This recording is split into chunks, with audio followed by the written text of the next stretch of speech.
It is a case that pitted one interpretation of Washington marijuana law against federal law prohibiting pot. And tonight, a verdict reached in the case dubbed the Kettle Falls 3. KXLY4's John Hendricks has been following this trial, and he was the only TV reporter at the courthouse when this verdict came down. Joins us now in the studio with more. John? Nadine, about an hour ago, we learned the verdict in this case. The three found not guilty on 4 of 5 charges. Now, there was a lot of emotion outside the courthouse after that verdict was read. The group was accused of illegally growing marijuana on property they owned near Colville.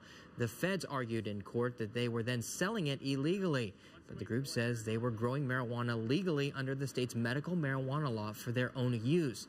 Last month, the family patriarch, Larry Harvey, had his charges dropped because of his failing health. Then last week, just hours before the trial began, a second defendant and family friend, Jason Zucker, took a plea deal. In exchange, he testified against the remaining 3.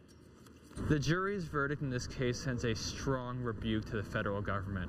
Stop messing around with what medical patients in these states are doing. Now, sentencing on the guilty of manufacturing marijuana will come in early June. And we'll be following this as it develops. So you being the only TV reporter there, big crowd waiting for this verdict to come down. And as you said, very emotional for those waiting to see what would happen to this family. Yeah, there were a lot of folks out there hugging and a lot of tears.